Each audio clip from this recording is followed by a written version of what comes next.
Hello, and welcome to a new episode of SiftPop Weekly here on YouTube. Thank you for joining us. I'm Aaron. Andrew is hanging out here too. Yeah, I'm here. And this is the live recording session for the SiftPop podcast. We appreciate you being here. I am looking at the chat in front of me as well. This is a great time to chat with us if you have any questions. Austin already asks, Andrew, is that a man bun? Yeah, it is. Andrew's officially wearing a man bun. I've had a man bun and we're all in favor. For a little bit now, haven't I? Yeah, I think so. Yeah. I like it. Thanks, buddy. I used to do my hair like that. I used to have a ponytail. Really? Like I'd shave everything from here down and then everything else in a ponytail. Yeah, I did that for a while. I can't picture it. And then I dreaded it. Like I had it all dreads, kind of same. I think same you're doing style. a bit right now. No, I'm not kidding. I actually Really? have a compilation picture that I've sent out to posted on social media of all the different like hairstyles I've done. I love messing with my hair. Wow. So, yeah, I braided my goatee once. Oh, yeah? Yeah. That's pretty 90s. Yeah. Well, it was it was 2000s. It was probably about 15 years ago. Oh, so it was 90s for the rest of the world, but 2000 or it was. Listen, it I'm was- always about 10 years behind. I was about to say we live in the Ozarks. We're That's always right. behind. That's right. I think the Ozarks and like East Europe are always like 10 years behind in fashion and trends and stuff like that. Yeah, that's so. us for sure. Yep. Austin says it looks great. Just thought he'd ask. Thanks. Will says, need a Knives Out and Frozen 2 Sif spoil. I loved Knives Out, and I want to skip out on Frozen 2, so help me out. We have talked about doing a Knives Out Sif spoil once you've seen it. Yeah. Have you seen it yet? I haven't. Get on the ball. I'm trying, but you gave me a whole lot of movies to try and watch this week. Yeah. And I didn't get through a lot of them. Once Andrew sees Knives Out, which will be in the next week or two, because he's got to get his year-end picks in, and you're not getting your year-end picks in without seeing Knives Out. No, I'm not. I can't. It's illegal. So once he does that, we will do a Sif spoil on that. As far as Frozen 2, I don't think it's going to happen. And like, here's the thing: no judgment. But if you want us to do a Sif spoil because you don't want to watch something, then don't see it. Then just don't see it. Like that's not, You're not obligated like because us. we don't design our Sif spoils for people who haven't seen it. So, there are some places that do that. And you can find podcasts that like will go through the entire plot and, tell you what you missed. That's not what we're doing jump around. here. Right. We so, jump a one. No, let's jump up. Yeah. No, we don't jump a up and jump down. Yeah. So then we jump around. Yeah. So yeah, we're probably not going to do that one. Torelli9 says the braided goatee needs to make a comeback. So listen, I'm just saying. You know what I need to get? I need to get some of those beads that people put in their hair, or like you can put like little beads in your beard and stuff like that. That's what I need to do. That's what it was. It was a beaded braids is what I had my goatee. That's wicked. I'll have to show it to you sometime. That's wicked, son. Yeah. So since we're talking directly to the video peeps, this is the pile right here. Screeners. A part of the pile. So if you have anything you want to know about these movies, we'll be talking about them as well as some others during the show. So we're excited to do that. I think I'm ready to get started. I'm going to take off my headphones. Yeah. My headphone necklace, as it's called. It's designer. It's a designer necklace. Panda. So you ready? Yeah, buddy. Phil, you ready? Yeah, just count down to when you're going to start. All right. Sounds like a plan. I'm going to pop out the chat here real quick, just so I can kind of keep an eyeball on it. All right. It has been popped out. I'll do a Wayne's World countdown. Oh, you will? Yeah. Okay. Whenever. Are you good? Yeah, I'm ready. All right. 5, 4, 3. Live from a bunker in the heart of the Ozarks, a podcast that's been burying its face in movies like They're Cocaine and We're Tony Montana. It's SiftPop. Wow. Welcome to SiftPop Weekly, streaming live most weekends or available to download later in your podcast feed, unless, of course, you're a patron. Patrons get perks. I'm your host, Aaron Dicer, and he's more important to me than an entire box of award screeners. It's Andrew Ormsby. Hey. Each week we'll chat about movies, television, and whatever else from the pop culture universe is on our minds. Well, at least this year's screeners. Hello, if Andrew. it was like 2017 screeners, I would understand if they were if that box was more important. The screeners are secondary to you, my friend. Aww. Then comes my family. Then comes I'm just kidding. But yeah, no, you're more important than cardboard and plastic and visual media. I don't know. We had some good ones this year, teasing the show later. Yeah. So this is our annual cramming session. Welcome to our annual cramming session. We're gonna have a good time. It sounds fun, but honestly, it's daunting. This is from a spoiled perspective. Exactly. It's first world problems. The definition of first world problems, kind of thing.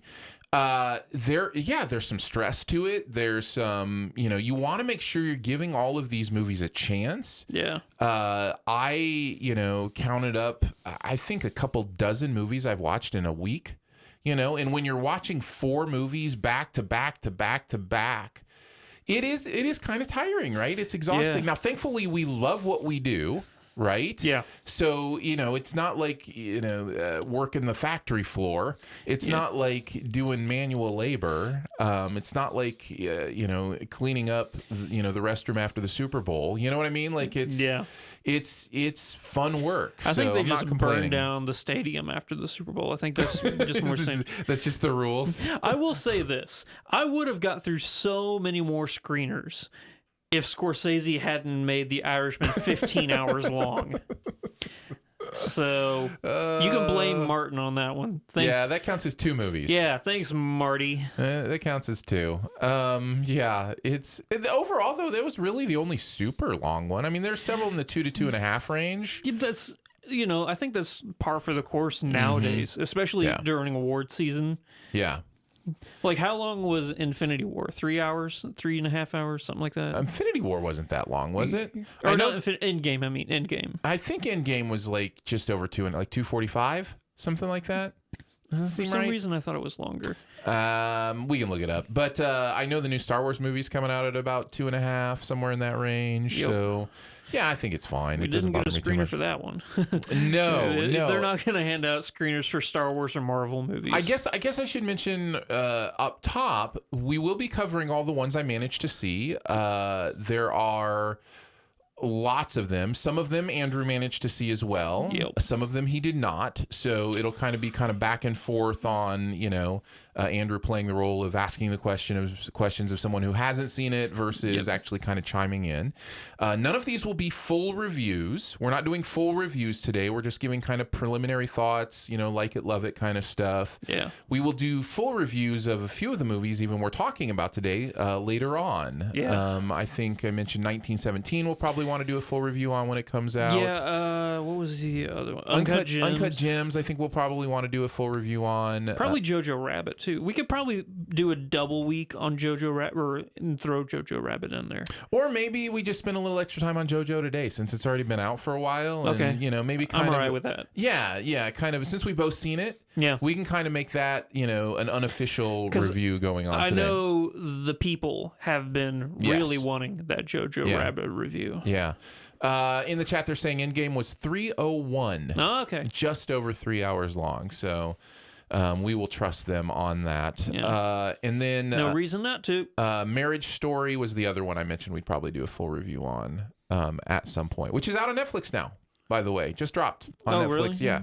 So okay. Well, there we go. No excuses. It's not even 3 hours and 45 minutes long. All right. You can bite it off in one sitting. Yeah. So that's going to be what's going on today. That's kind of, where my brain is at. It's kind of mush. I'm not going to lie to you. My brain is kind of mush right now. I turned in my nominations yesterday. Really? Yesterday was the nomination deadline, so I got through everything that I felt like I needed to get through yesterday. Anything that you can tease that you just feel like you regret you didn't have time to see that you think might It's a great question. No,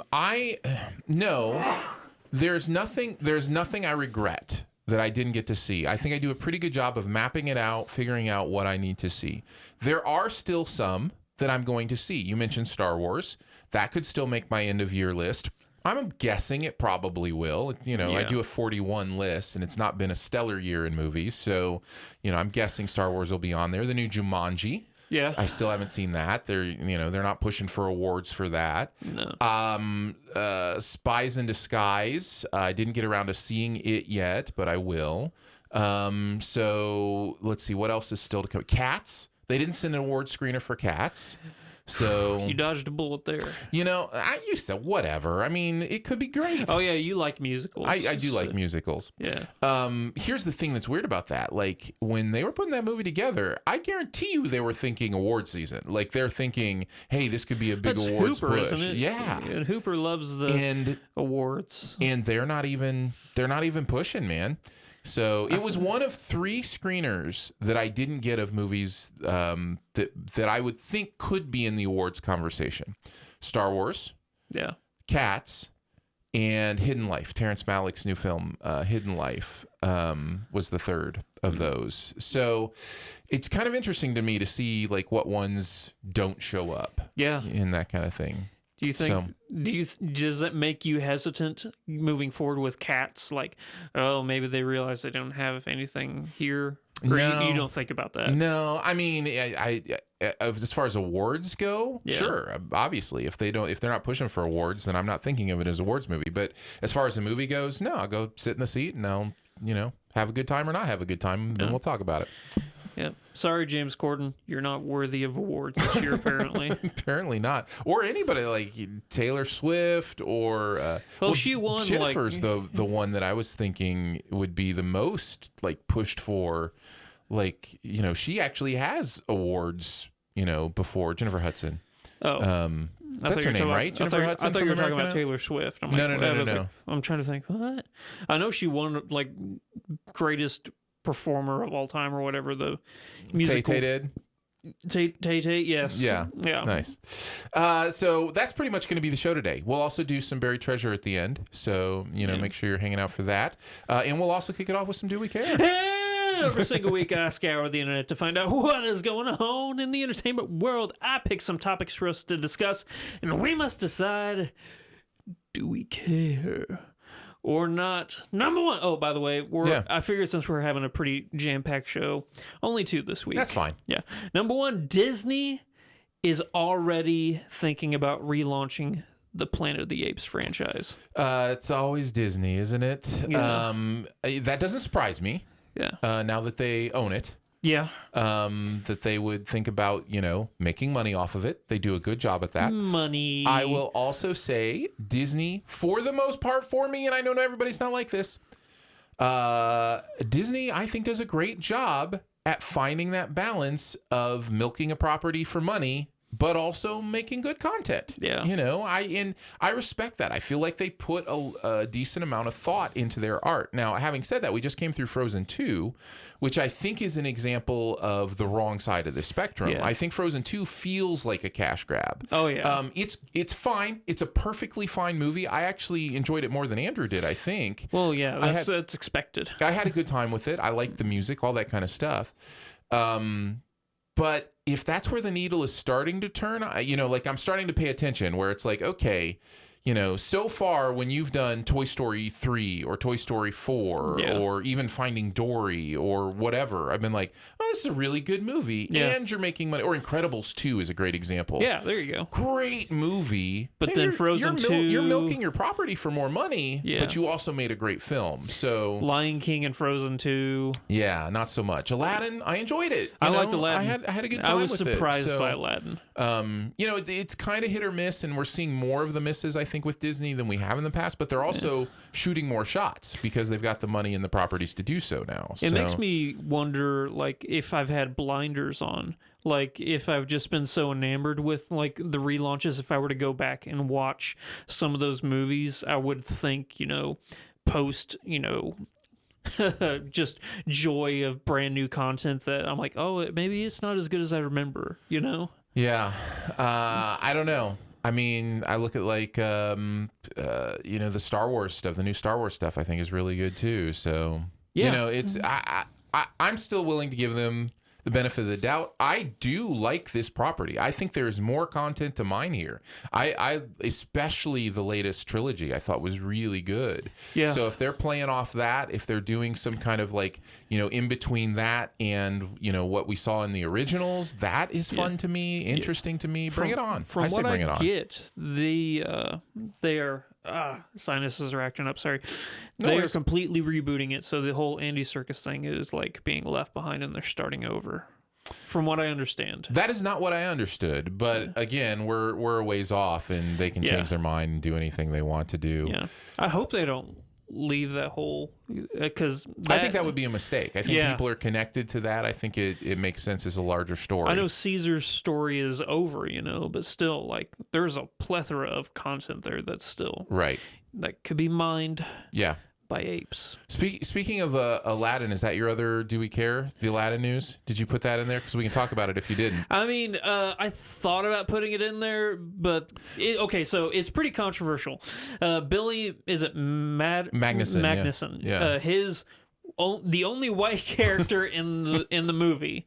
He's the only white character in the movie, and he gets a And spinoff. he's getting a spinoff. Yeah. It's a weird announcement to make, especially considering Mina Masad, who plays Aladdin, just came out talking about how he hasn't even been able to get auditions after Aladdin. You know, like he plays the star in this huge Disney movie, and he's just not even getting any auditions. And it's like, it's just weird timing, and it's a bad look, and it's just. It's fascinating, and I like Billy Magnuson. I think he's funny. Yeah, I think he's great in Game Night. Oh my gosh, he's hilarious in Game Night. He's hilarious in other stuff too. I think Rich he's People funny. Fight Club. It's just one of those things. It's like, what were you thinking when you announced this? You know, like, do you think somebody lost their job today for just being a big old dummy? I don't know. Who knows? Yeah. It is interesting. It's fascinating. We'll see where all that goes. But no, the other bit of news is that Daniel Craig has officially announced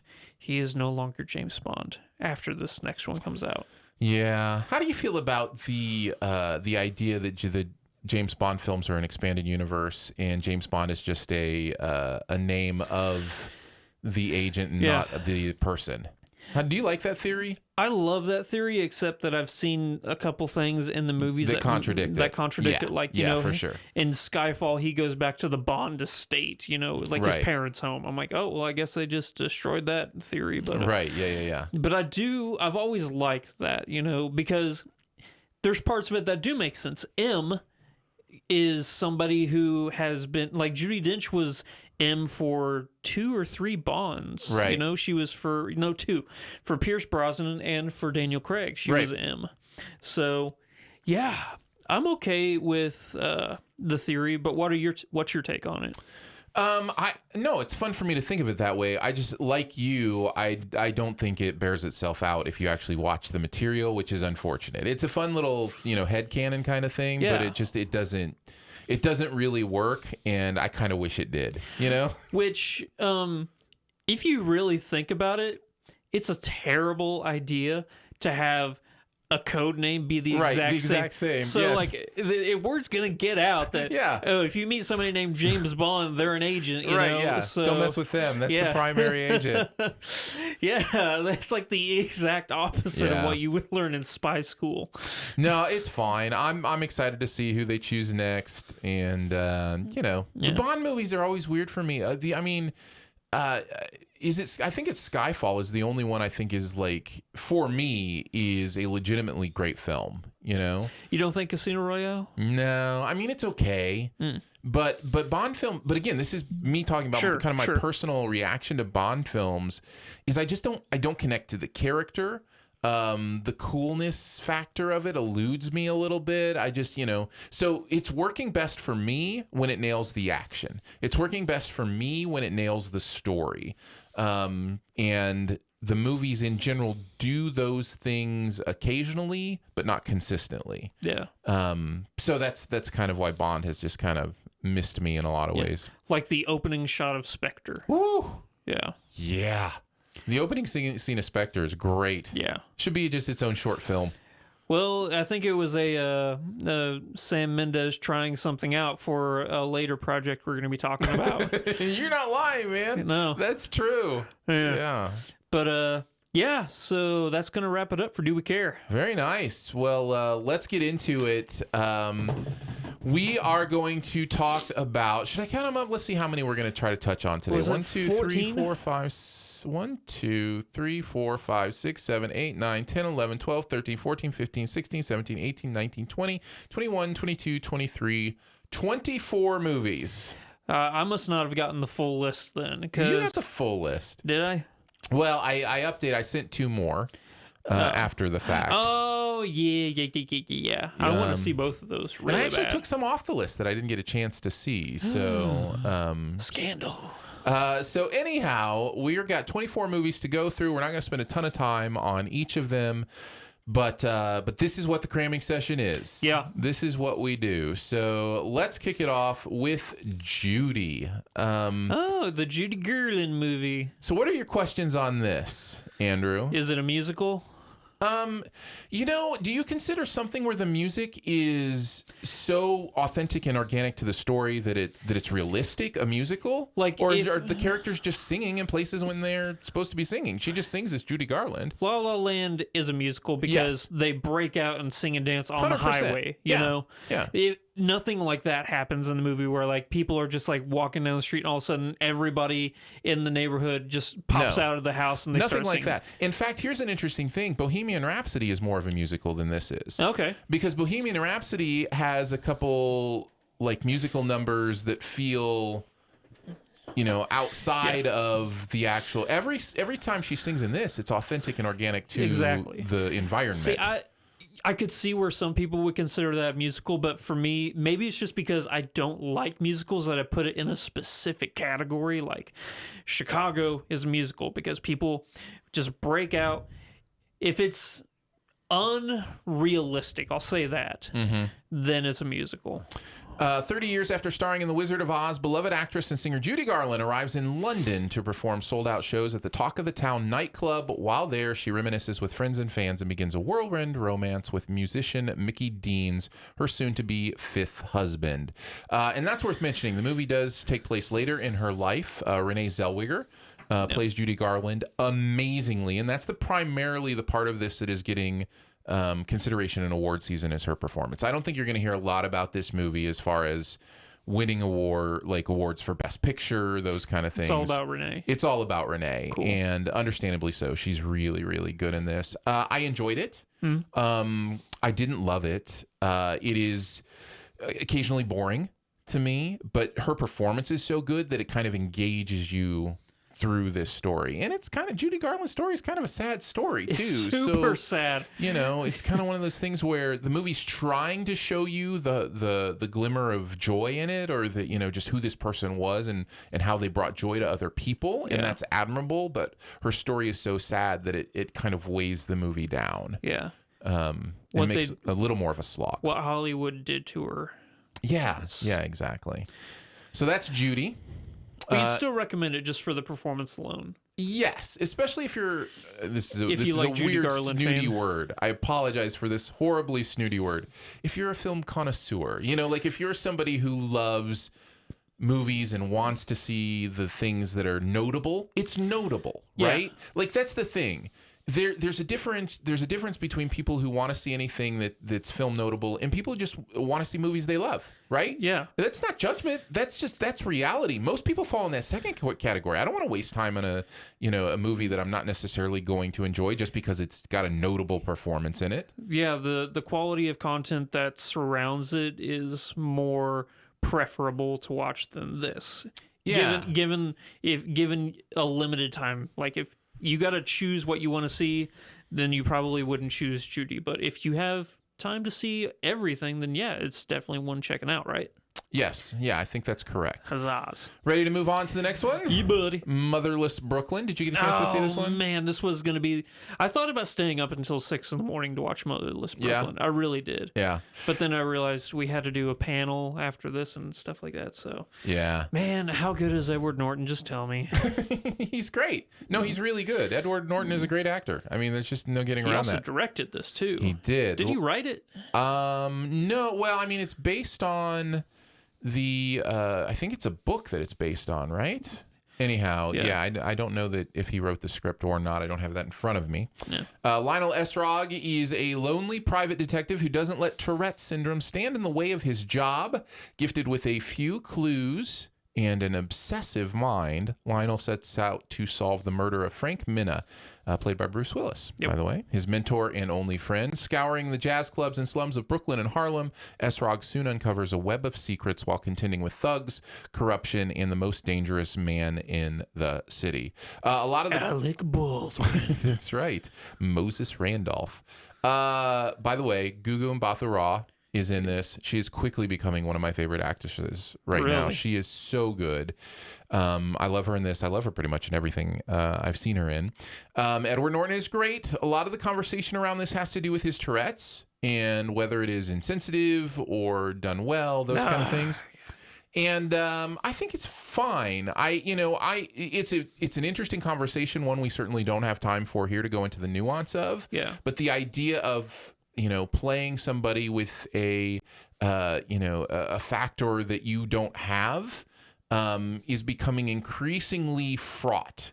And I think there's some good to that. I think there's some good to considering representation, right? We talked about it with Skyscraper and with, The Rock playing an amputee, right? But I think there's a balance there. I think because there's also the element of the acting skill and the element of those kind of things. So, I think it's healthy for us to have that discussion. I don't think this is one of those cases where I don't think the movie suffers for it. Yeah. But again, I'm not somebody who's dealt with Tourette's. And my understanding of his representation of Tourette's is that it is a form of Tourette's that is accurate, that feels authentic to a form of Tourette's, which many people have lots of misunderstandings about of what that is and what that looks like. A lot of people think you just shout out obscenities. Correct. Yeah. And for some, it's just you blink, a lot, or you have a twitch. It manifests in different ways, and there's a verbal element to it. Now, this story uses his Tourette's in an interesting way, and so it's valuable in that way. He also is kind of monkish, has an OCD element to what he's doing.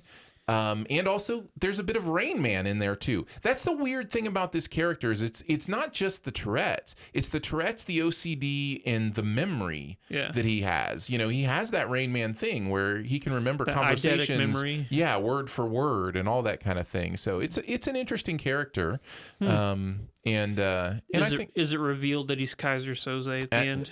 Why would you give that away? People didn't know this. It's just it's split all over again. It's people didn't know, Andrew. People didn't know this was in the Kaiser Soze expanded universe, and you just put it out there. Sorry, guys. How dare you? Leslie Mann in this. He Ethan just rips Suplee. off his Edward Norton mask and his Kevin Spacey underneath. Willem Dafoe in Alec Baldwin, as you mentioned. In this Willem as well. Dafoe. He's had a busy year. He always has a busy award season. He's always in a lot of awards contenders. He's in another one we'll be talking about here shortly. This is a great cast. Bobby Cannavale's in there as well. Michael K. Williams. Fisher Stevens, who I always love when he shows up.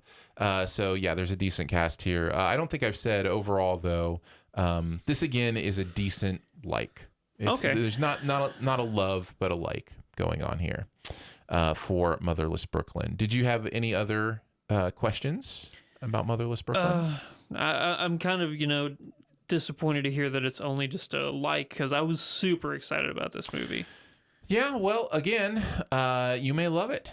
So, don't get too disappointed just because, I don't know if you know this, but occasionally we differ in our opinions. I don't know. What? I know it's weird.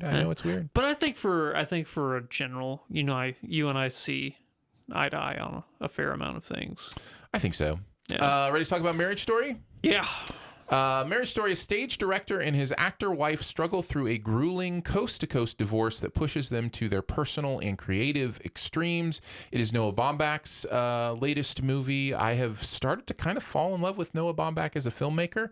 I wasn't on board from the beginning, but his last few I have really enjoyed. This one's no different. I love this movie. I think this movie is spectacular. It is the movie this year that made me feel the deepest, and I think that's valuable. I wept during this movie for this couple and what they were going through. It was real. It was authentic. Adam Driver is astonishing in this film. There is a scene towards the middle. I'll just call it a fight scene between the couple, and he just destroys it. In every sense of the word in that scene. And Scarlett Johansson, also incredible. Laura Dern is really interesting as one of their lawyers. Ray Liotta, also in there as a lawyer. And Alan Alda. What's Ray doing in here? He's doing good work. Really? So, and I have to mention Merritt Weaver because she has, like, did you see Unbreakable? Did you get around to seeing Unbreakable on Netflix? Yeah. She's so great in that, and that's where I kind of fell in love with her as an actress, and she's in this as well. Wait, are you talking about Unbelievable? Isn't that what I said? You said Unbreakable. Oh, Unbelievable. Sorry. Yes, yeah. Unbelievable. I was like, yeah, I've seen Unbreakable. I've seen... Have you seen Unbelievable? No. Oh, okay. Yeah. Well, anyway, she's in that too. I didn't know Unbreakable was on Netflix, but I've seen Unbreakable. It's one of my favorite movies. But no, I have not seen Unbelievable. So we will do a full review of this later on once Andrew gets around to seeing it. Now, you said it's already out on Netflix. It is out. It just so came out. This may be on next week's show. We may talk Marriage Story. Cool. But so I'm not going to go into too much detail other than say I loved it. It will be in competition for my top 5 this year. So ooh. I had a good time with it. Any questions before we move on? No. Normally with something like that, when you praise it that much, I want to keep as much a mystery as possible. Yeah. Okay. Cool. We'll move on to Adam Driver. Oh, actually, I'll throw in one question. Yeah. If you had to choose one ScarJo performance this year to stand out, that's funny because that's 3 movies. I was just going to talk about the fact that we're going on to another Adam Driver performance. Oh. What were the other 2 would be Endgame and Jojo Rabbit. And Jojo Rabbit. Performance-wise, yeah. This one, no doubt. Marriage Story, no doubt. Cool. And that's not saying she's bad in the others. Yeah. She's actually great in both of those things. Yeah. But she's, and again, I think everybody makes everybody else better. That's what's beautiful about these kind of movies is when the performances are just clicking, everybody falls into that world perfectly. So yeah, it's good. Awesome.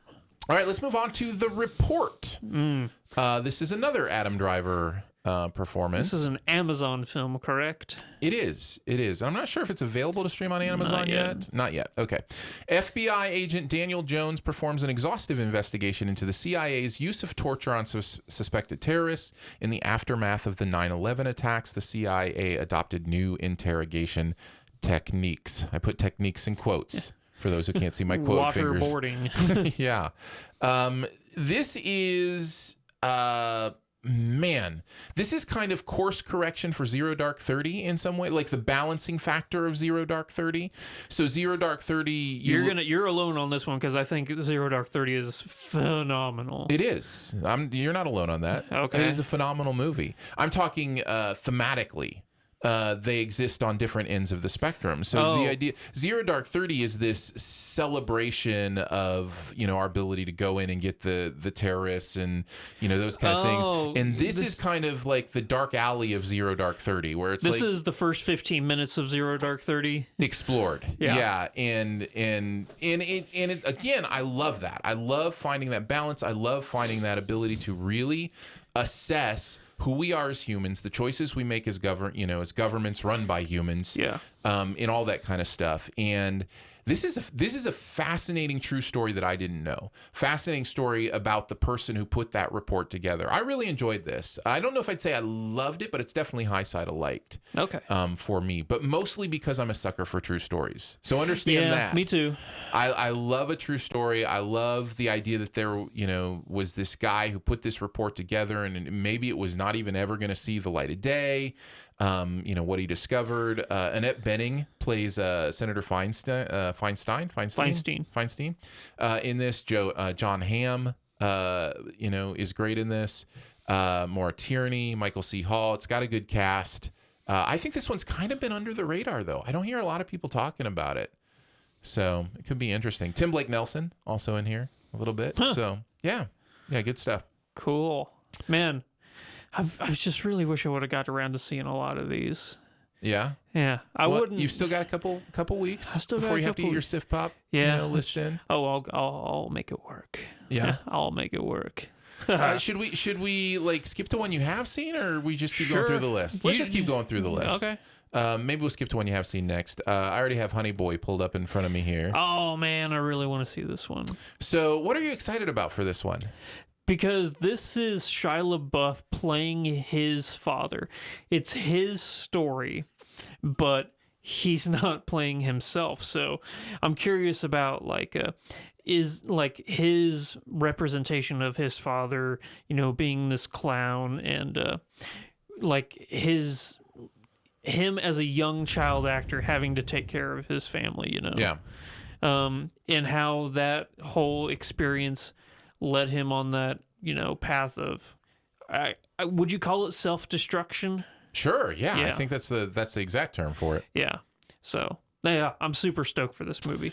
Also, this is an Amazon movie, but it's not out yet. When 12-year-old Otis begins to find success as a television star, his abusive alcoholic father returns to and takes over as his guardian, and their contentious relationship is followed over a decade. Comments piping in, by the way, says the report is currently available on Prime. So, just so you know.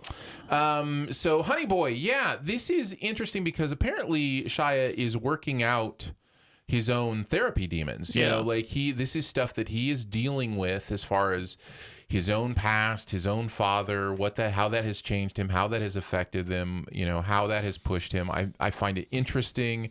I find it enjoyable to see somebody doing that kind of work. Yeah. So that alone makes it engaging and interesting to me. Having said that, I don't know if I really liked this movie though. I don't know. It's hard to say because I was engaged by his experience of it, but as far as the rest of it, it just kind of seemed a little bit paint by numbers to me. And that's not to say it's a typical story told typically. It's just that it's all, I don't know. It's just nothing really surprised me about the way the story was told or what happened. I don't know. I don't feel like I learned much or was engaged by much story-wise. Does it feel like this is an important story, but it's mainly important to him? That he did it. Yeah, there's a little bit. It's like, thank you for opening up the window and letting me, watch, what happened to you. But I can tell this means more to you than it would to me. Than it probably would to me. And that, as it should. It's your story, man. Yeah. So, yeah, I think that does put kind of its finger on it pretty well. Awesome. Noah Jupe does really well as Otis. And Lucas Hedges, as an older version, does well too. And he's going to be one to watch, Lucas Hedges. Oh, already. I mean, every year he's in award stuff these days. Yeah. Martin Starr also in this, so just as a heads up. But yeah, Honey Boy was one of those that I get it. And I get why it gets attention. I have these every year during award season. Yeah. Where I get why, this has people's attention, all that kind of stuff. But I don't know. For me, I didn't enjoy it. Okay. That much. Let's move on to Jojo Rabbit. I thought we were going to do a full review on Jojo Rabbit. So do you want to hold it for the end then? I thought maybe we'd kind of split things up. Okay, yeah, sure. With it. Let's do it now then. Well, we can wait. Well, here's what we'll do. We'll do a few more. I think we're through 5 out of 24, so maybe I need to go through them a little bit quicker. But anyways, let's get through a few more and then we'll split it up with a little Jojo Rabbit talk. Okay. How's that sound? Sounds good. All right, let's talk about The Farewell. This is Awkwafina's kind of. This looks like the most depressing movie ever. Why do you say that? Oh, no, I don't know. It's just about a grandma who's about to die and the family's too scared to tell her, so they just take her on a like a farewell tour. Yeah, that's a fair rendition of the farewell. Bill's family returns to China under the guise of a fake wedding to stealthily say goodbye to their beloved matriarch, the only person that doesn't know she only has a few weeks to live. I remember hearing this on, I think it was This American Life. It was on one of the podcasts that I listened to. This story is actually told by Lulu Wang, who directed this. It comes from her life. In fact, one of the relatives in the movie is actually that relative in her life. Really? Yeah. So one of them plays themselves. It's good. It's good. It's a really moving story. Yeah. But I gotta be honest, I kind of liked it as a podcast more than a movie. Like, it kind of meant more to me the way it was told there than the way it's told here. Now, that's not to take anything away from the performances. Awkwafina's great in this, as are the others. It's just my experience is that it was a better podcast than a movie. So I wonder, this is definitely like a cultural difference, like how this culture deals with death and stuff like that, how that plays a part in this movie. That's really what has me curious. Yeah, totally. Yeah, so that's exactly what it is. So, yep. Well, that's another one I'm definitely going to go and see. Okay. I have to. Just because Awkwafina looks like she's doing such good work in this movie. Absolutely. Let's move on to Pain and Glory. This is Antonio Banderas.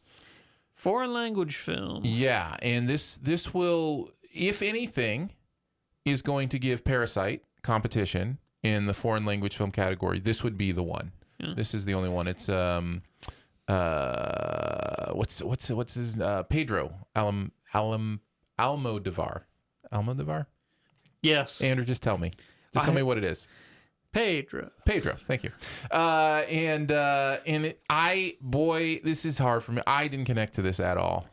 I was so bored. I award season every year I feel judged because there are these movies that come out that everybody just loves and I get it. It's beautiful. There are moments in the movie where I'm like, oh, that's beautifully shot, and I see the emotion on the screen there. Yeah. And I don't. We're gonna talk about another one. I don't get coming up here in a second, and it's frustrating to me because I know there are people who, when I say those things, are just shouting at me, "You missed it! Yeah, you totally missed it, man!" And I agree, I missed it. That we can both agree on that. When it comes to Pain and Glory, I missed it. I just missed it. Isn't Salma Hayek in this as well? Penelope Cruz. That's what it is. Yeah. You said Salma Hayek. Yeah, I meant Salma Hayek. They are not the same person. No, they're not. Penelope Cruz is in this. Again, I get it, but I missed it. Yeah. We should probably move on before I put my foot in my mouth any further. Shall we go back to Shia LaBeouf? Okay. Let's talk about the Peanut Butter Falcon. Hey, I've seen this one. Hey! I love this movie. Well, we're starting with you then. What'd you think of the Peanut Butter Falcon? It was my buried treasure a couple weeks ago. Yes, it was. I love this movie. Talk more about it. Oh, this movie's so fun. Well, people have heard my thoughts on it. I know you've been talking forever, but what did you think about it? Just a quick. I just wanted to wet my... Wet the whistle. Wet the whistle a little bit. Yeah. I think this is like an incredibly heartfelt, moving story. And you want everything to work out, you know? Yeah. I totally agree. I love this movie too. Yeah. And probably on a little bit less than you, maybe on the low side I loved it. I think I got it I think it cracked my top 10 of the year. Yeah, probably won't crack my top 10, but it'll definitely be in my top 41. Yeah.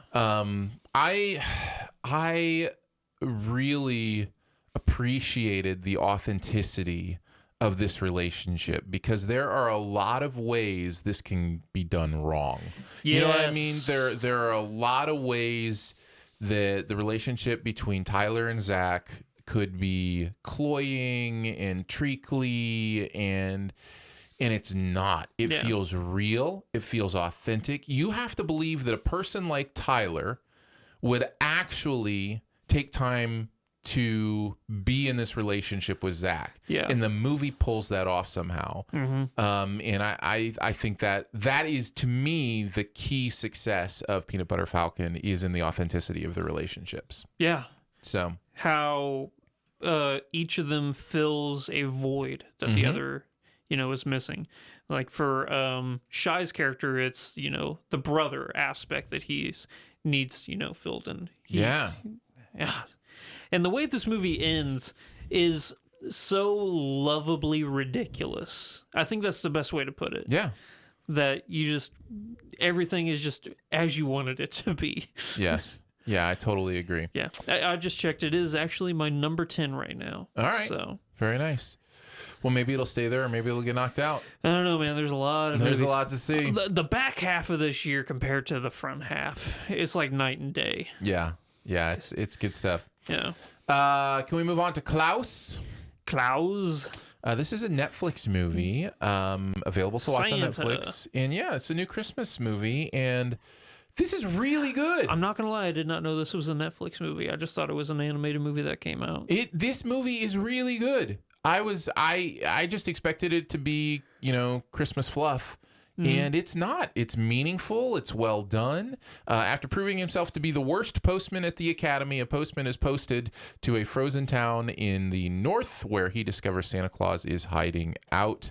I had a really good time with this. It's fascinating to me because it's kind of got a bit of the Emperor's New Groove to it. Jason Schwartzman. Well, you already sold me. That's all you needed to say. Jason Schwartzman is kind of, playing Cusco. That kind of little bit of a Cusco character here. I almost thought it was David Spade a couple times. Really? It's interesting in that way. Is there a Crunk character? That's all I need. No, not per se. Norm Macdonald is probably the closest you're going to get to that Kronk. So the Crunk. But no, not really. J.K. Simmons plays Santa and does a great job. Really? Yeah. No, I'm telling you, this movie is really well done. Whenever somebody says J.K. Simmons now, I just automatically go to Whiplash. So I just imagined that guy playing Santa, and I'm like, yeah. Is my sleigh rushing or is it dragging? I really enjoyed Klaus. So I think that's one to throw on for the family over the holidays. Well, sweet. Yeah. And it's on Netflix, so almost everybody's going to have it. Right? Yeah, I think I was surprised. I was definitely surprised with this one. So that's a big recommend. Sweet. For me. Ready to move on to Richard Jewell? Oh, man. Oh, you had to do it. Give people the backstory on why I'm upset. Why are you upset about Richard Jewell? Because I would have seen it, but you can't. But I can't. No, yeah, it's not out yet. Yeah, and the screener was digital as opposed to actual. So. American security guard Richard Jewell heroically saves thousands of lives from an exploding bomb at the 1996 Olympics, but is unjustly vilified by journalists in the press who falsely report that he was a terrorist. This is Clint Eastwood. Yeah, Clint Eastwood got a wild hair and decided, hey, I'm just going to make a movie for the end of this year, and he pulled it off. I've got 3 weeks. I can make a movie. How good is it? It's great. It's absolutely great. I knew it. Paul Walter Hauser is worth the conversation in the actor category. You know what? I've only seen him in 2 other things. Yeah. Besides, he hasn't been in a lot. He was in Tanya, which he was great in Tanya. Yeah, Tanya. Yeah. And he's in Cobra Kai. Yeah. But I saw the trailer for this. I'm like, oh, that guy's going to get some award buzz just from the trailers alone. He deserves it. Yeah. He deserves it. Sam Rockwell is also really great in this. I really enjoyed. What about? I was about to say Kathy Bates. It is Kathy Bates. Yeah. Kathy Bates is great in it. Olivia Wilde is great in it. Like it's got a good cast. John Hamm again showing up. I like that John Hamm guy. He's kind of the bad guy in this. He's the person in the FBI that's like, we got to make this. From what I took, I thought it was going to be more like John Hamm and Olivia Wilde as the villains. Yeah, well, maybe I've said too much. But I think the movie handles them differently. Let's just say that. Yeah. I think if you don't know, again, this is the story of an actual person named Richard Jewell who was, like you said, what a villainized. story, man. Yeah. What an unfortunate story. It's just, again, it's that human nature thing, right? Yeah. Like, it's the worst of us. It's just, the idea. This is one of the main reasons people will ask me, like, about my pacifism or about, why I don't, support ways of justice that they think are justice. And I'm about grace and mercy and all this kind of things. The main reason for that is we get it wrong. We just get it wrong so much. Yeah. And there's another movie coming up on this list that talks about the same kind of thing.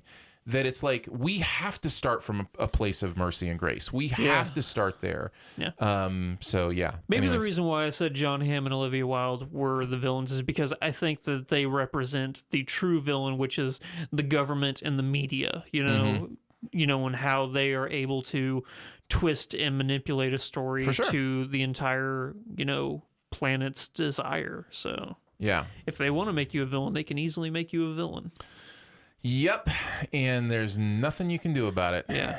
So Man, I want to see this so bad. It is good. It's really good. I don't always love Clint Eastwood movies. In fact, The Mule I didn't think was all that great. No, it was okay. It was okay. Yeah. I actually don't even like some of the ones that most people like. What's the boxing one? You don't like $1 Million Baby? I don't really like $1 Million. That's a top 100 movie of all time. I understand. I get it. So I'm just saying, like, Clint Eastwood doesn't have my vote no matter what. Clint Eastwood's had my number since I was a kid. So yeah, no, I get it. You want to move on to the other one that kind of fits that human nature stuff, Just Mercy, which is the one starring Michael B. Jordan and Jamie Foxx. Yeah. And Brie Larson and O'Shea Jackson Jr. This looks super good. And Tim Blake Nelson hopping in again.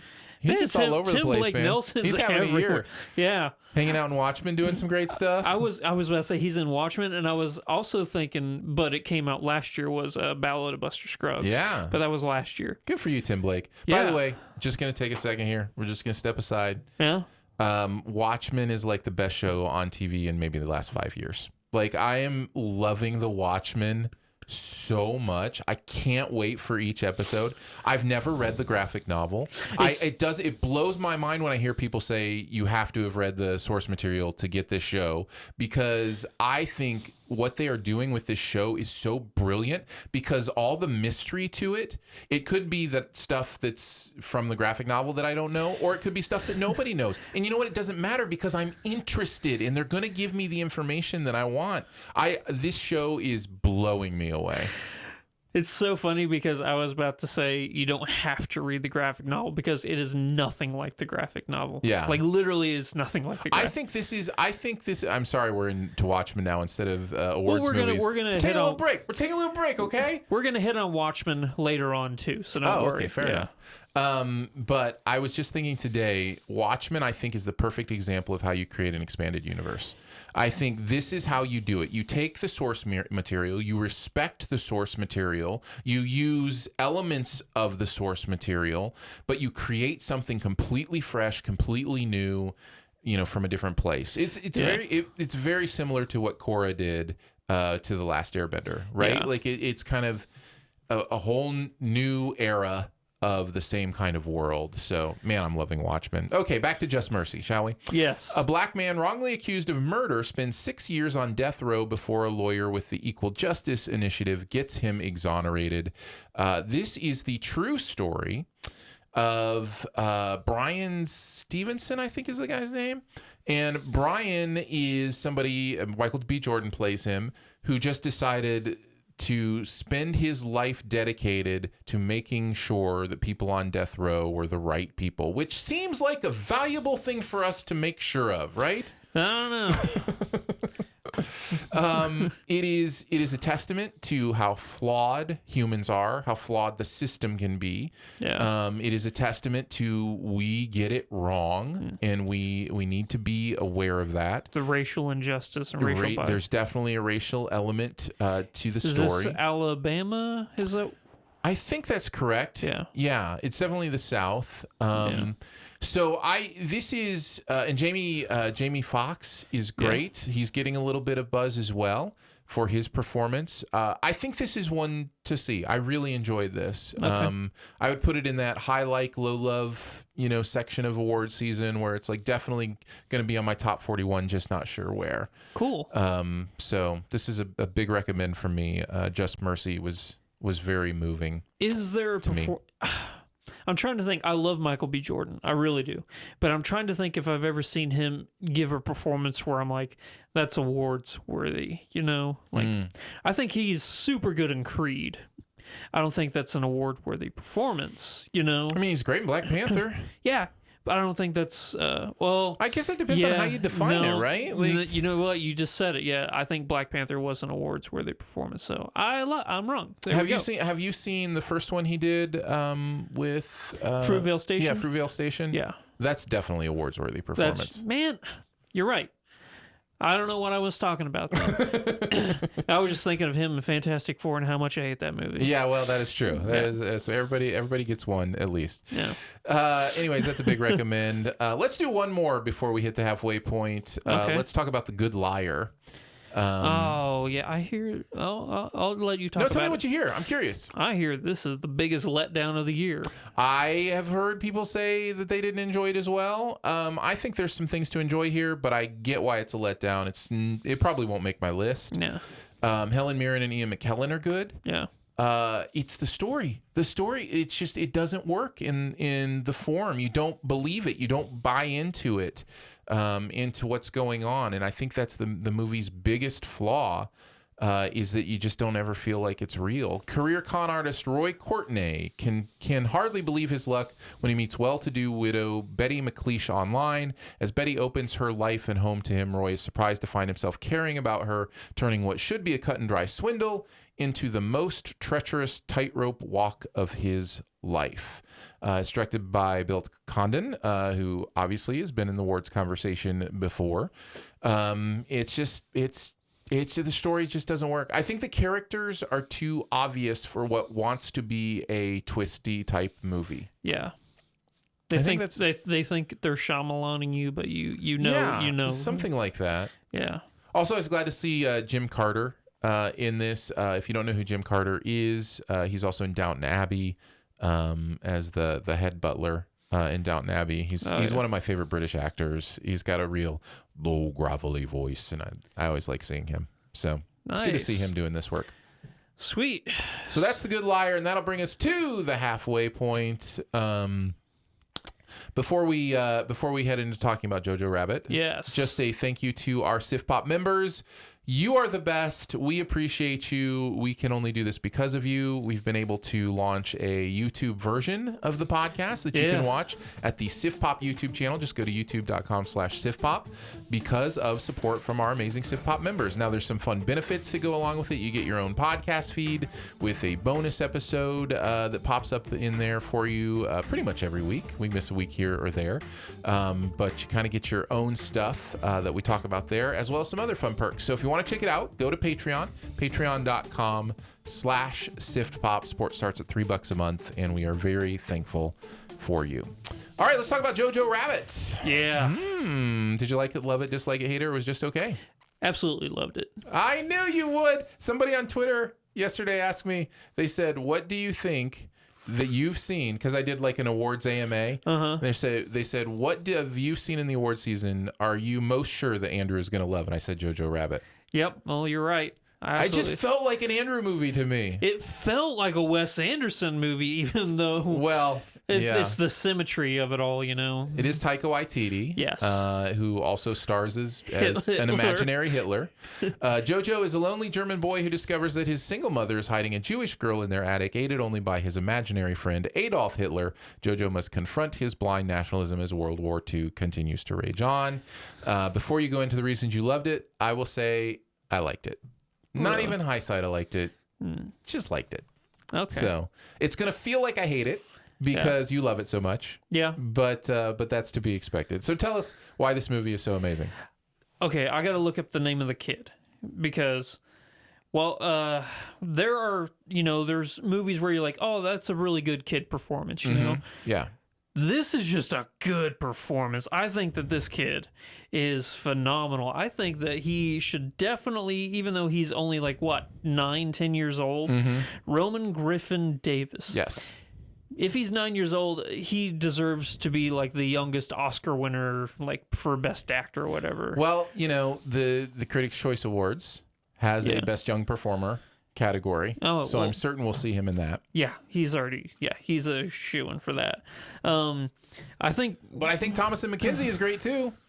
Oh, she's great. The subtlety that she gives in that performance, Yes. is just. And it's one of those movies where once you know all the information and you go back and you watch her performance, you're like, oh, so yeah, that was influenced by prior known knowledge, and that just gives a full new depth to everything I saw. Right. This movie has some of the funniest moments of the year, and it also has some of the most heartbreaking moments of the year. Yes. So I didn't think it navigated those as well as I wanted it to. really, Yeah, that was one of the things that threw me off with the movie is that I felt tugged back and forth in a way that was distracting to me between the sorrow and the depth of horror of what's going on, and then the light comedy, craziness. Now, I get that a lot of people didn't, and I'm glad. Like, I think if that is a smoother ride for you, then I think the movie becomes something a little bit more. I think that for the most part, I took everything as being seen from JoJo's perspective, even the aspects of war. Like how somebody that young can't understand it, so they have a ridiculous idea of what's going on. Yeah. Yes, there are parts with like Rebel Wilson and Sam Rockwell, that are just goofy for goofy's sake, or especially one of the funniest people in the movie was Stephen Merchant. There's a Heil Hitler parade. I think that this movie had to have broken record for the most Heil Hitlers. Oh, for sure. Yeah, for sure. I can't think of any other movie that had more. I thought that went on too long. I thought it was funny for a little bit, and then it went in too long, and it didn't quite get back to the place where it was funny again for me. Because I thought for me it was like, okay, yeah, you're doing it again, and then at the very end I'm like, you're doing it again. Oh, I got the hiccups now. Yeah.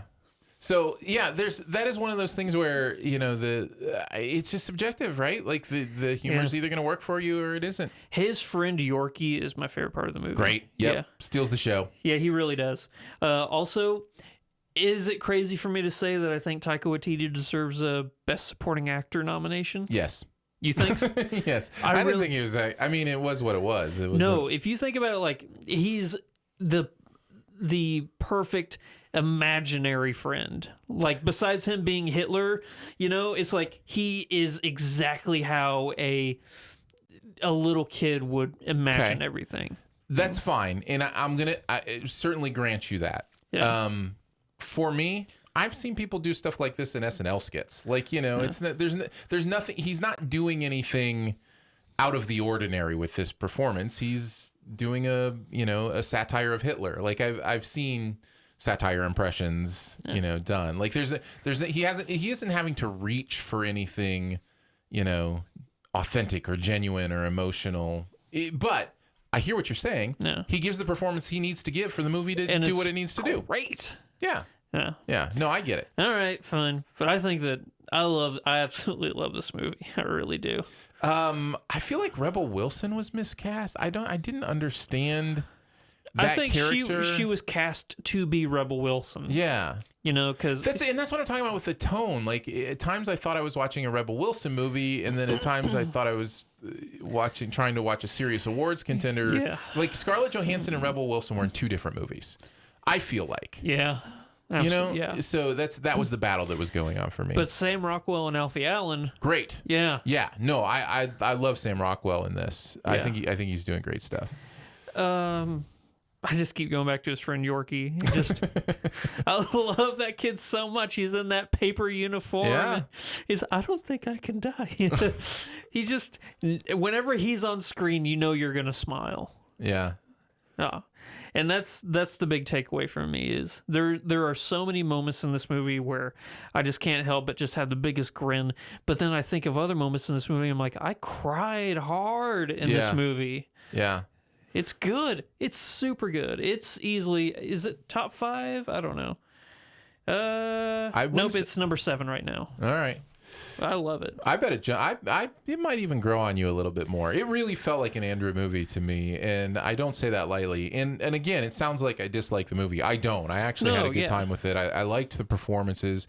There are moments in the Wes Anderson-y kind of version of this movie that I loved. And then there are parts that are more serious that I didn't connect as much to. And it may just be because but see, here's the thing. Wes Anderson, when he does what he does, he manages to layer in the seriousness within the quirky. And it almost felt like this movie had to separate those two things, maybe because of the subject matter or whatever. Yeah. And I don't know. So there was something a little bit off about it for me. Yeah, I don't think you can make an entirely satirical film around Nazi Germany without showing the reality of what's going on, because then it would possibly feel like you're not taking something so horrible so serious at all. That should be taken serious. So those moments where it does go back and just hit you with reality, I think it just makes it more powerful. And maybe that's why I love the movie. Very nice. Yep. All right, ready to power through the rest of these? Yeah. We'll start with 1917. Okay. You also saw this one, didn't you? I did. All right. So 1917, this is Sam Mendes' movie, and it is basically the story of a couple British soldiers that have a job to do. Yep. 2 British soldiers embark on a dangerous mission to save 1,600 men from certain doom during World War I. Man, this is one of those movies I almost don't want to spoil the reasons I think it's amazing. It's kind of one of those things that I like to experience. I am curious. I will say I loved it. I absolutely loved it. What did you think about it? It's my new #1 movie of the year. Look at that. Yeah. Look at that. Yeah, it's good, right? Is it the best war movie ever? I don't know. It's little too much recency bias to really think about that. I literally watched it less than 24 hours ago. Right. But the way he shoots it, can we say that how this movie shot, or is that giving too much away? Well, that's what I'm talking about. Like, part of me is like, let's just say this. Yeah. He's making visual and storytelling choices that are upping his level of difficulty by a lot.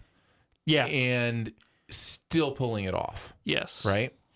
I'm excited. What's interesting is I thought I loved this movie.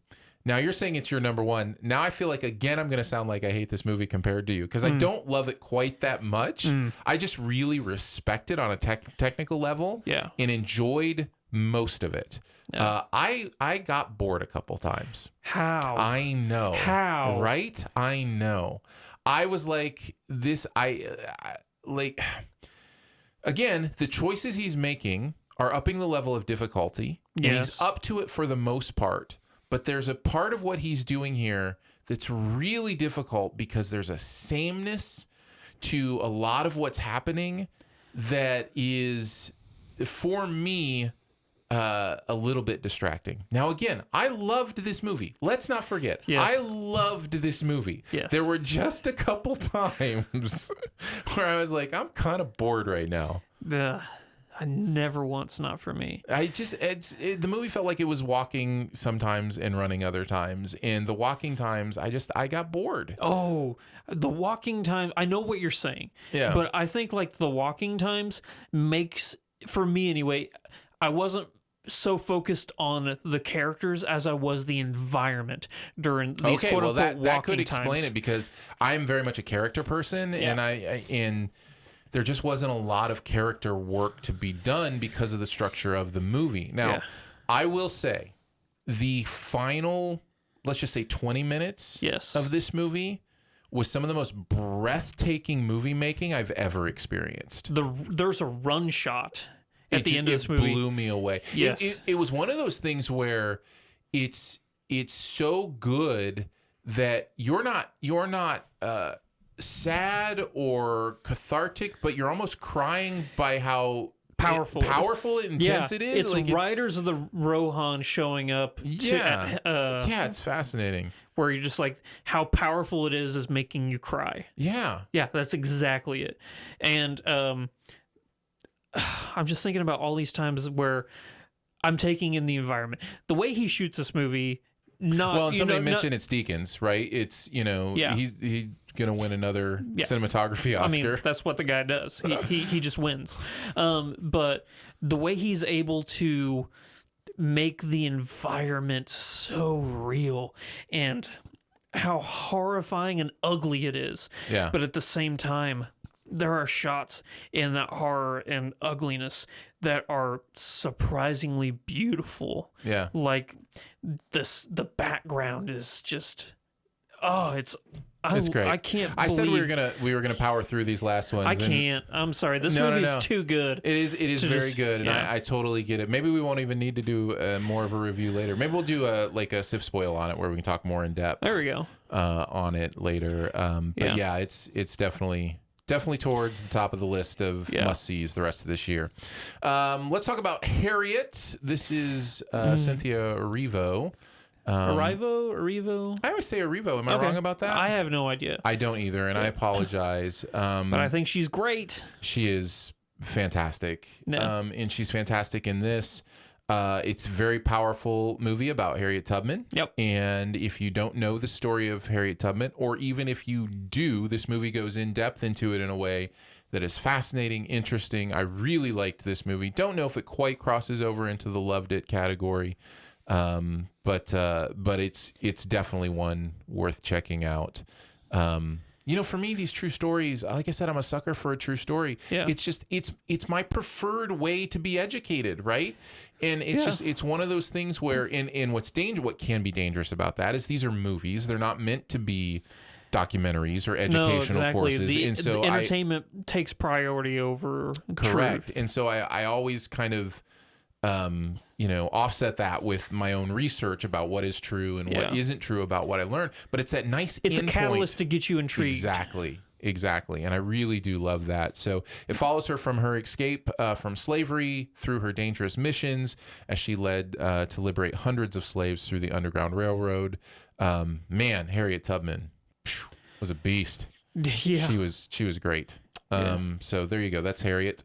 Awards contention, you think? I don't think it actually is going to get much awards contention. It's a big year. Maybe she will. Okay. But it's a big year. And there are some issues. If this was a full review, I could go into some of the negatives, that kind of thing. But I do want to say I did enjoy it. Yeah. Waves. This one blew me away. I was not expecting. I think this is an A24 film. I've seen the trailer for this. Yeah. So this is a fascinating movie. Kelvin Harrison Jr. Plays the main kid at the center of this. Sterling K. Brown plays his dad, Lucas Hedges, as we mentioned, is in this as well. Yeah. And then also, was it from Euphoria? Alexa Demi, I think is her name. And then Taylor Russell also takes a huge part of the lead, which is his sister in this. There is a choice made in this movie that I can't give away for fear of changing the experience for you, that I think is going to define whether or not you enjoy this movie. But they make a very bold choice in how this movie is structured and presented to you. And I resonated with that choice deeply. Okay. This is a movie about forgiveness. It's a movie about grace. It's a movie about what it means to look at each other as humans with empathy, even when we make horrible choices. And it is a movie about... The movie uses... I guess I can say this. This isn't too spoilery. The movie uses aspect ratio to tell the story in an interesting way. The only other time I've really seen this done well is Homecoming. You remember the show Homecoming? I think Homecoming uses aspect ratio to confer information as well. Like, certain parts of... Do you know what I mean when I say aspect ratio? No, I know what you mean. Okay. Like 4:3 and 16:9 and stuff like... And then wide. Yeah. So, I'm assuming just... 4-3 is like in the past and like 16-9 is present. And like, you could use it that way. This movie doesn't. It uses it in a much more beautiful way. This is why this movie impacted me so deeply, because the way that it tells this story subtly through those choices of aspect ratio and also story progression is very instructive and moving. And it's also very... So the movie's called Waves. Yeah. It also feels like waves. Like it feels like, okay, this part is the growing part, and then this part is the thing that happens, and then now there's another. Like it almost... Is it hard cuts between aspect ratios, or does it slowly transition? There's one. There's one hard cut. And if you didn't notice what it was doing to you with aspect ratios, it is the place in the movie where you'll go, oh, this changed. And then you'll certainly notice it from that point on, kind of what it's doing. I feel like I've almost said too much. It's a movie you just kind of have to experience. The performances are great. The story is compelling. And again, the thematic, metaphorical stuff was just... And that, you know me, like that stuff's always at the top of my priority list. Yep. And so, yeah, this movie was one that definitely...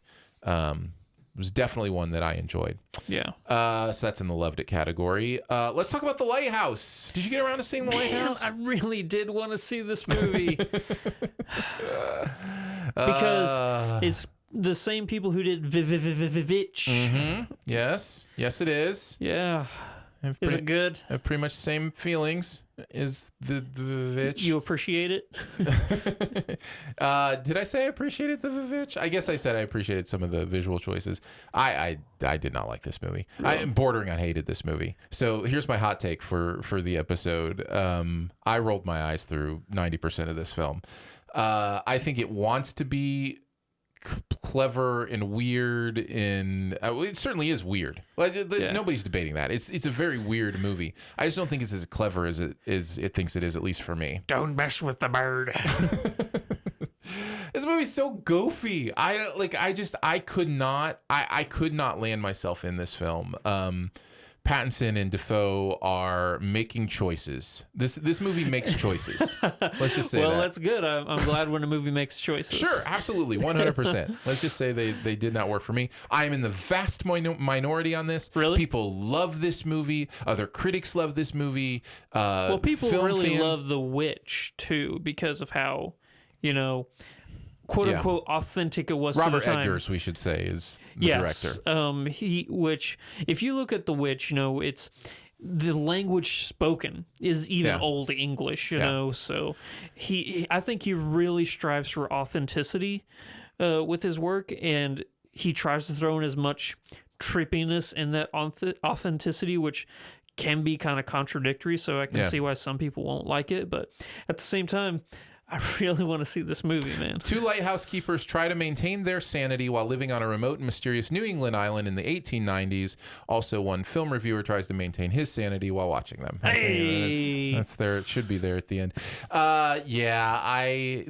Like I said, every year there's one or two where I'm just like, come on, this is not for me. And it's funny because I think last year it was Willem Dafoe again with the Van Gogh, wasn't it? I like Willem Dafoe, I promise. Yeah. I really do. You liked him he's in Finding Nemo. He was in, he wasn't Finding Nemo, but he was in Marriage Story, or Motherless Brooklyn, which Correct. you liked. Yes, he's much better in that. Yeah.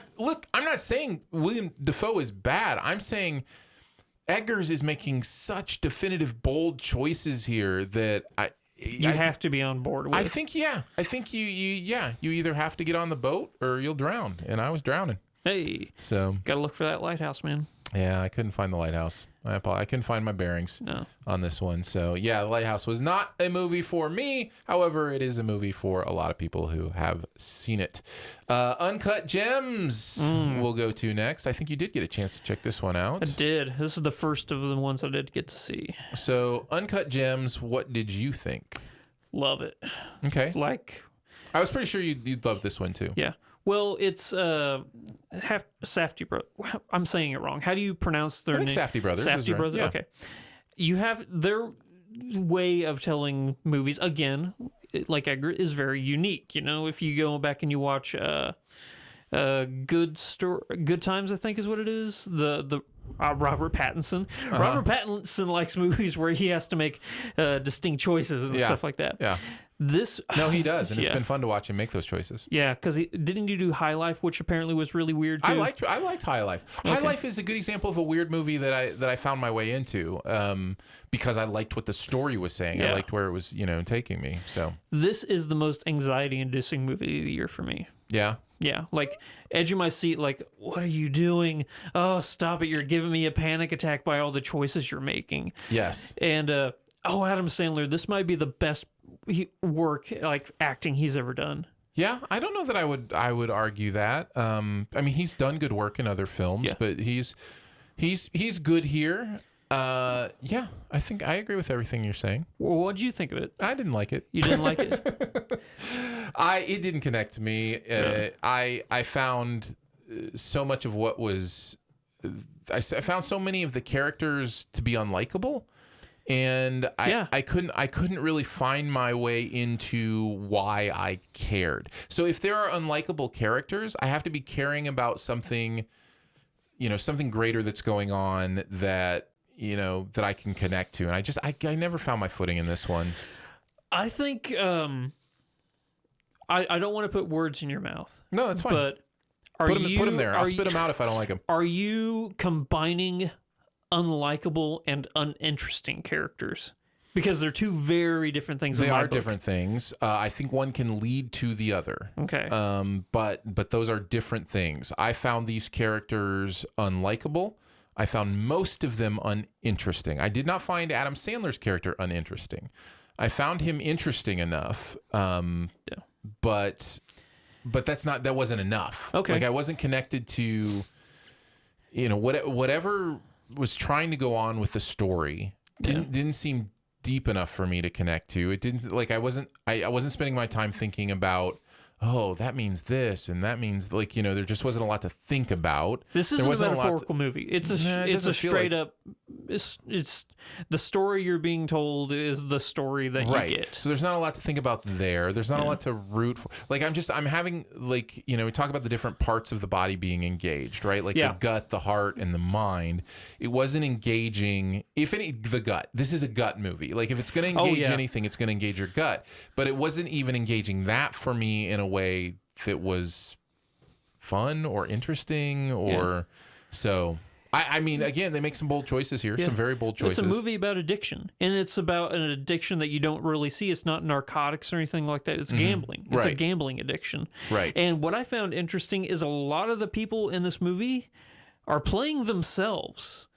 You have a couple people who are, Well, you've got Kevin Garnett, who is playing Kevin Garnett. Major character in this movie, and he does good work playing himself. I thought so too. And you have The Weeknd playing The Weeknd, and a lot of the people that you see in the Diamond District are, from what I gather, are the actual people that work in the Diamond District. So from interviews I've seen with Adam Sandler, he says that the Safdie brothers do this thing where if they want somebody for a specific part, they'll hire that person for that part because it's just that extra layer of authenticity that lends itself to the story. And I think that this movie is very realistic. I think, I don't know. I feel like Idina Menzel was wasted. She can do such great work, and I just didn't feel like she was given much to do. I felt like Lakeith Stanfield was kind of wasted in this too. I don't know. I love those actors, and I didn't. I don't know. I thought that Lakeith was really good in this. He's good. I just don't think he's given a lot of interesting things to do. You can't have, just because a person has a big name doesn't mean they have to be on. Look at 1917. There are some A-list people in that movie who are on screen for 30 seconds, if that. Right. Right. That's the exact same. But they're same. given a lot to do in those 30 seconds. They have a lot to chew on. I don't think Lakeith had much to chew on. I don't know. It could just be a complete disconnect from the story. Okay. And that might be at the end of the day what it is for me. I did not hate this movie. Okay. It just didn't connect with me. It's my number 4 for the year. Ooh. Yeah. Yeah, I knew you'd like this one too. Yeah. I like Safdie brothers. So, and the soundtrack for this movie. Oh, I didn't even mention the soundtrack, that 70s synth, soundtrack. Oh, this movie just hit all my numbers. I agree with the soundtrack comment. Absolutely. I think the soundtrack So was really good. well done.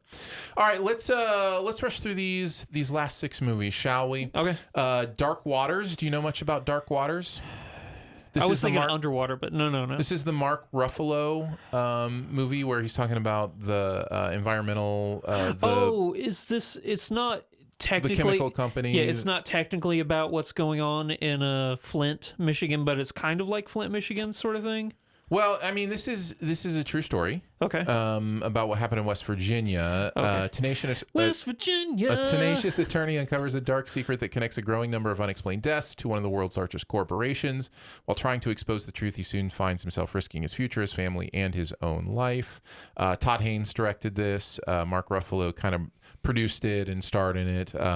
William Jackson Harper from The Good Life, Chidi from The Good Life. I love Chidi. Everybody loves Chidi. Tim Robbins is doing some great work here. I don't know if I've seen Tim Robbins stretch himself as much as he does in a while, at least, as he does in this one. Bill Pullman, Anne Hathaway. So it's got a great cast, doing great work, and I enjoyed it. Bill Pullman's in this, the president himself. The president himself, yes. Is this day our Independence Day? It is. I think this is one to watch. I would recommend this one. I enjoy Dark Waters. And again, it's me over here, sucker for a true story. So, you know that going into it. So, not to, give anything away, but is Knives Out still your number 1 movie of the year? I don't know if I ever said Knives Out was my number 1 movie You of the said year. it was in contention. between that and Parasite. It still is. Okay. Between that I didn't and know if Parasite. I was like spoiling like the last couple movies, like, and finally we get to what's one, Queen and Slim. We haven't talked about. Yeah. Is that the only other one? Oh no. We've got a couple. We've got a couple to talk about. Let's talk about Queen and Slim. Okay. So Queen and Slim, I really liked. Okay. I was surprised. I wasn't expecting necessarily to like this. It strikes me as the type of movie that I don't usually. Well, it's like a modern Bonnie and Clyde sort of which thing. I don't usually connect to. Yeah. Right. Like Felons on the Run is not my genre.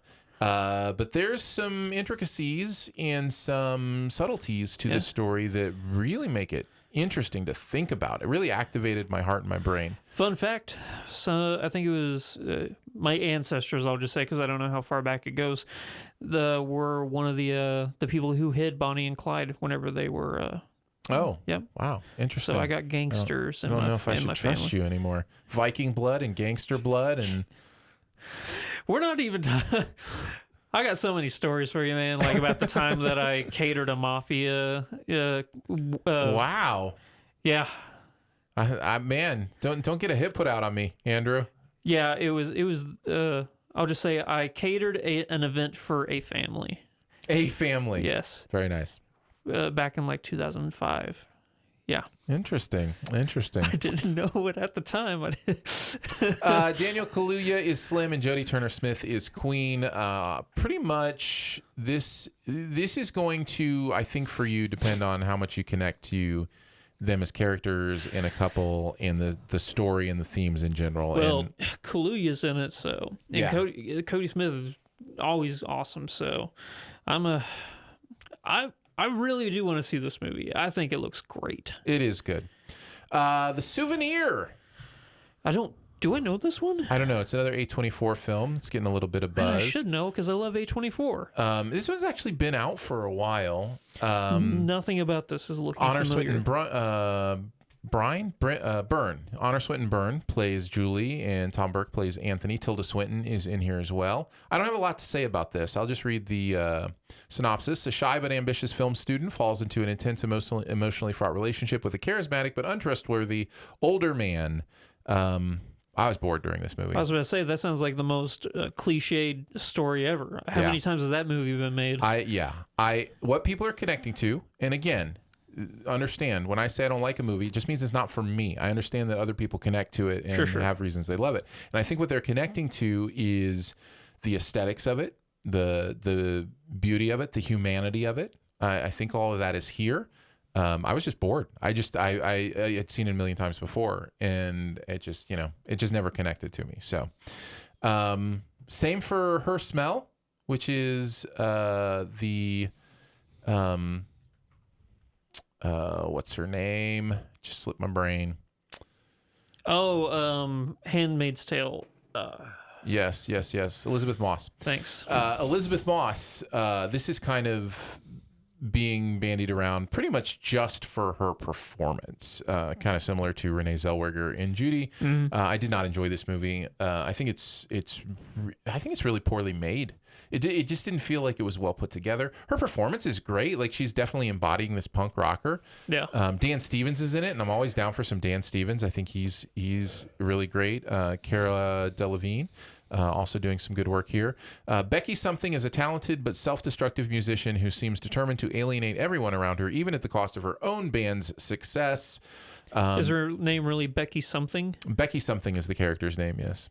Interesting. And it just seemed all very cliche to me. Okay. So I was not connecting to it. You want to talk about Little Women? Oh, you saw Little Women? I saw Little Women. And? It sure is a Little Women movie. Look. You're not the target market. I am not the target audience for this. I love this story. I think this is a really beautiful story. Yeah. I love these characters. We've seen it in so many times. It's one of those things where it's like, why do we keep remaking A Christmas Carol? Why do we keep remaking Little Women? Probably because they're in the public domain and it doesn't cost anything for, companies to buy the rights. That'll do it. But Greta Gerwig's great. I love Greta Gerwig. She's a great director. Lady Bird I'm a huge Lady Bird defender. And not that you have to defend that movie. People love that movie, but man, that Saoirse Ronan disciple, I guess is the right word. Yeah. Saoirse Ronan is one of my favorite actresses working. I love what she does, and she's great in this. Emma Watson is great in this. Timothy Chalamet is great in this. Well, Timothy Chalamet is you just had to say he's Timothy Chalamet. Have you seen The King yet? I haven't, actually. I haven't either. I need to get around to that before I do my final list. Another Robert Pattinson movie. Another great Laura Dern performance here. This in Marriage Story, she gives two great performances. Meryl Streep just Meryl Streep? Meryl Streep. No. I'd take her in the laundromat over this, actually, if I were picking her best performance this year. Oh, just because of that last couple of minutes. It's so good. I think she's great in the whole movie. But anyways, I mean, like the reveal, so you really. I don't know what you're talking about. We can spoil the laundromat now, can't we? I don't think so. All right. So I don't know that I have much to say about this. Okay. Other than it's Little Women done very well. I just didn't gather anything new from it. Okay. So, but it's very well done. Nice. Now let's talk about my most anticipated movie of the year. Okay, what is it? Bombshell. All right, let's get into it. So how good is Megyn Kelly as an actress? She's so good. I barely realize she's doing a Charlize Theron impersonation sometimes. Really? But no, Charlize is mind-blowing in this. Yeah. She is mind-blowing in this. And that's taking nothing away from Margot Robbie or Nicole Kidman. By the way, Margot Robbie's character in this is made up, is not a real person. She's I think she's a stand-in for a conglomerate of other people. I was about to say, she's a culmination. I will say my research on this was one of those things where I was like, I think you played a little too loose with the truth here. Like, I think you're trying to make a point. Oh, to vilify. Yeah. And okay, now please do not misunderstand what I'm saying. What went on in this situation was awful down the line. What I'm saying is that's why you didn't need to make stuff up. Like you could have stuck with just how awful the verified facts were. And there are lots of them in here that are, verified testimony, I should say, of, what people are saying happened. That's enough. That completely vilifies these people. You didn't need to make up this character and invent a situation for her. I don't know. That kind of put me off about them just a little bit. I really did love this movie though overall, and I think a lot of that has to do with Charlize Theron performance. Is she just gonna win? No, I don't know. Maybe. I think she'll definitely be nominated. But, there's... Is she supporting or lead? Or would you say Margot is lead? That's what I was trying to remember what she was campaigning say on the screener. If you got a box for it, it'll tell you what they want. Yeah, I don't think I have that one down here. Yeah. But I can't remember like who she's up against or anything like that off the top of my head. But I do know that she should be in the conversation. And the movie itself is compelling. I think you're going to feel, I could be wrong about this, could be completely wrong about this, but man, am I getting Vice vibes from this. Like the actor, completely embodying a character so that the performance stands out. And at the same time, the movie's a little quirky and weird and does make some choices that maybe didn't happen in reality. I think. But Charlize is doing a Christian Bale. Right. Yeah, exactly. Okay. And they really, right now, Charlize and Christian are doing, in my opinion, the best work. I think I've said that I think Charlize is like the best working actress right now. Oh, no, I said Nicole Kidman is the best working actress right now. That's what I was saying. Well, the funny thing is, the strange thing with Charlize is so many times the work she's doing is just kind of going under the radar. I think in movies like Atomic Blonde, or Tully, or yes, exactly, or Mad Max. By the way, or even Long Shot. A new Mad Max was announced, so we might get to see Furiosa again. Oh, nice.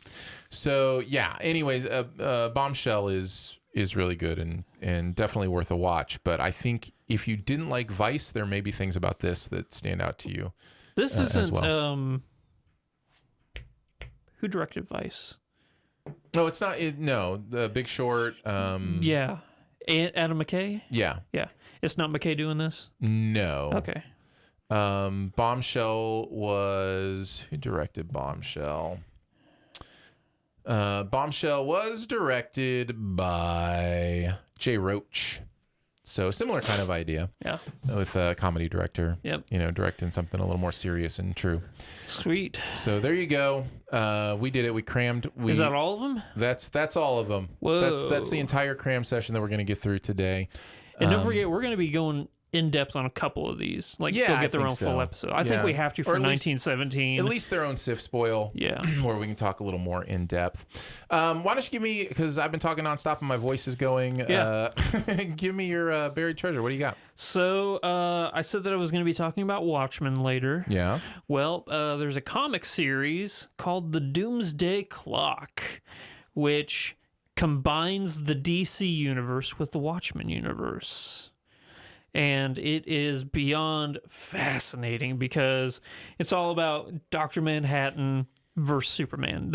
I know that's for people who have read it, that's the most oversimplified, version of what this comic is about. But mainly it's like after the events of Watchmen, which you've seen the movie, not the TV show, but you've seen the Watchmen movie. Right. That's a really close adaptation as much as I'm okay. That movie's actually kind of growing on me. I still think it's the worst soundtrack for a movie ever, but that's so much closer to what the graphic novel is than the show. It's all taking place after the events of the graphic novel, and Ozymandias is like, "Oh, I was wrong. We got to find Dr. Manhattan and bring him back and fix the world." Well, Dr. Manhattan has left that universe for the DC universe. So it's all about them trying to get everybody back and to fix the worlds. And it's a 12-part series. Part 12 is coming out later this month, I believe. So I've read the first 11, and just, I don't know if it's recency bias, but it might go down as one of my favorite graphic novels ever. Nice. It is phenomenal. Very cool. Yeah. I'm all of a sudden interested in Watchmen stuff. So, it's kind of fascinating. But I think I would go back and read the original just Watchmen graphic novel before, I would go into any other. I would recommend it. There's definitely differences in the movie as opposed to the graphic novel, whereas in the graphic novel or in the movie, they cut out the giant squid monster. From space. Interesting. Yeah. Fascinating. All right. I guess it's my turn for my buried treasure. How's your voice holding up? It's okay. We'll make it through the buried treasure. Right. I'm going to talk about Encore a little more. I know I've mentioned this show, but I don't know if I've officially done it as a buried treasure now that it's out and I've watched it. I think you mentioned it whenever we were just doing our general thoughts on Disney Plus. Yeah. I think that's when I mentioned it. Yeah. Man, I love this show. It's like I hope everybody gets a chance in their life to feel like a TV show was designed with them in mind. You know what I mean? That's what this show feels like for me. It's like, Really? there can't be that many people interested in this, but it's specifically exactly the genre of creative thing that I want to see. It combines the beauty of humanity that I love from reality television, where real people are just having real conversations with her. In this case, it's like high school reunion type stuff where there's that awkwardness to it, but also that reality of, you meant so much to me during this part of my life, and now we never even talk. Like, what is that? Like, you know, like it explores that a little bit. So that part of it is designed for me. Kristen Bell, like her joy, like, you know, the joy she takes in the stuff she does, and like that's designed for me. And I'm a musical lover, like, and I was in musicals in high school. Like this, it's just. What musicals did you do? I don't even. Oklahoma? I mean, Wizard of Oz, Fiddler on the Roof. Who were you in Fiddler on the Roof? And then some play. Well, Fiddler I was in 8th grade, and it was the High School Musical, so I was like a townsperson or that kind of thing. If I were a rich man. And then mostly I did plays in college and high school. Me too. But anyhow, so it's just kind of designed for me, and I'm having such a good time with it. It's funny. It's awkward. I don't know. It's just great. So. Nice. But again, you kind of have to be me to think it's great. So if you're me, check out Encore. Well, we did it, Andrew. Yeah, we did. You did it. My voice held up. I was here for the ride. My voice held up just barely. Well, thank you so much. We appreciate you hanging out with us on SiftPop today. We had a good time. We hope you did as well. Huge thanks to Andrew for hanging out with us. Thank you, buddy. Huge thanks to Phil for producing the show. Thanks, Phil. From the other room, both the audio and video show. We thank Phil for doing that. SiftPop is part of the Studio DNA podcast network, so if you want to know more about the other shows on the network, you can go to studiodna.media or just search for Studio DNA in your podcast player. And if you want to become a SiftPop member, you can give monthly to make SiftPop even better. Just go to patreon.com/SiftPop, and support starts at $3 a month. You get access to every bonus episode, as well as some other fun perks, including a monthly video hangout, which will be next week. You can find out more at patreon.com/SiftPop. Lots of ways to connect with the podcast. You can leave a comment, rating, review, all that stuff at your podcast player of choice. Or you can email us, feedback@siftpop.com, if you have any questions or comments. And finally, if you're having a good time, your movie-loving friends will probably like it too, so let them know about it, and that listening is much easier than watching 22 movies in a single week. We will be back next week with probably some more in-depth reviews of this stuff, including Jumanji. We'll probably take a look at Jumanji next week as well. So we'll see you then. Bye. Thank you, YouTube audience. We love you. We appreciate This is for you. This is for you. So my brother showed up and my mom showed up. My whole family hanging out in the chat. Hey, So. the Dicers. Llama Dungeon says, if this is a Vice type movie, I'm not interested in a movie that wants to hit you over the head with, isn't this bad? And whatever opinion the filmmakers have, just tell me the story. And there's a little bit of that. Kyle says, great show, guys. Any quick thoughts on the Aeronauts or Gloria Bell with Julianne Moore? I'm going to be watching Gloria Bell this week. And then the Aeronauts was okay. It was all right. Is that the Steve Carell show? No, Aeronauts is I'm trying to remember it's on Amazon, but it's the hot air balloon one. I guess I don't know that one then. It's an interesting story. It's another one of those actually that kind of played a little loose with the truth when I was looking at stuff. In fact, and I get it. I totally understand it, but it was two guys that went on this trip and not a guy and a girl. But it's Felicity Jones and Eddie Redmayne. Fully caught up on the morning show. Yeah? Yeah. You liking it? Oh, I'm loving it. Yeah. It gets better it continues to get better as the season goes on. This latest episode was kind of rough to get through. Yeah. Yeah. Let's see. Ben says The Lighthouse is not an Aaron movie for sure, but it's my movie of the year. Thanks for understanding, Ben. Gotta love that we can agree to disagree.